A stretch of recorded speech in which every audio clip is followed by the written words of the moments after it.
आज आपको कोई भी लोन ऐप पर आसानी से लोन मिल जाएगा। आपने टीवी पे ऐड देखा ही होगा। वहां पे बताया जाता है कि सिर्फ 5 मिनट में इंस्टेंट लोन, डॉक्यूमेंट की भी जरूरत नहीं। बस वहीं पे लोग फंसते हैं।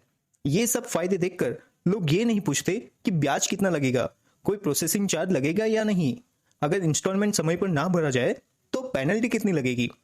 अगर आप सीके सरल के सब्सक्राइबर हो तो मैं चाहूंगा कि आप ये सब बात लोन लेते वक्त जरूर ध्यान में रखें। अब आप बोलोगे सर हमें लोन बैंक से ही लेना है, पर वहां इतना ज्यादा पेपर वर्क होता है और पेपर वर्क भी कंप्लीट हो जाए तो एलिजिबिलिटी नहीं बैठती। फिर हम करें क्या कि हमें लोन भी मिल जाए और पेपर वर्क भी कम देना पड़े। तो इसका सॉल्यूशन है लोन अगेंस्ट एफडी। हाँ, आपने सही सुना, एफडी। वही एफडी जिससे आप तुरंत अमीर तो नहीं बन सकते, लेकिन वो एफडी आपको कभी गरीब भी नहीं बनने देगी। यहाँ पे एक बात ध्यान रखिए कि यहाँ पे हम पर्सनल लोन के बदले कौन सा लोन ले सकते हैं उस पर ध्यान देंगे।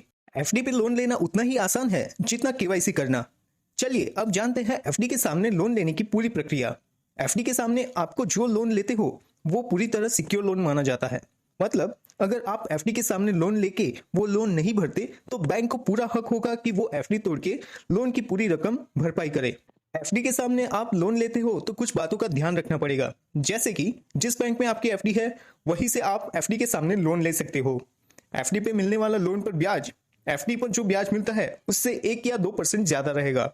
मतलब अगर आपको एफडी पे बैंक 7% ब्याज दे रही है तो उस पे आप लोन लेते हो तो उस पर आपको 8% या 9% ब्याज देना पड़ेगा। मतलब आपको सालाना 1 या 2% ही ज्यादा देना पड़ेगा। अब बात करते हैं कि एफडी के सामने लोन कितनी रकम का मिलेगा। इसका जवाब है आपको अपनी एफडी की रकम का 80% से 90% लोन मिल जाएगा। मतलब अगर आपकी एफडी की रकम 1 लाख है तो उस पर आपको 80 से 90 हजार लोन मिल जाएगा। यह जरूरी नहीं कि आपको 1 लाख पे 80 या 90 हजार का लोन लेना पड़ेगा। अगर उससे कम की जरूरत है तो आप उससे कम का लोन भी ले सकते हो। अब सवाल आता है कि आपको लोन कितने समय के लिए मिलेगा।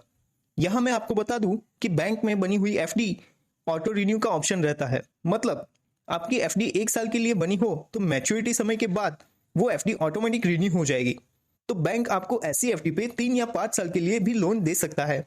और जिस एफडी में ऑटो रिन्यू का ऑप्शन ना हो तो वहां पे आपको एफडी जितने समय के लिए बनाई है उतनी समय के लिए आपको लोन मिल जाएगा। चलिए लोन प्रोसेस जानने के बाद उसके फायदे भी जान लेते हैं। पहला, आपको तुरंत लोन मिल जाएगा।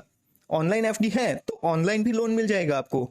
उसमें कम से कम पेपर वर्क लगेगा, जैसे कि आपको सिर्फ एफडी की रिसिप्ट दिखानी होगी और केवाईसी डॉक्यूमेंट, उसके अलावा कोई डॉक्यूमेंट नहीं लगेंगे।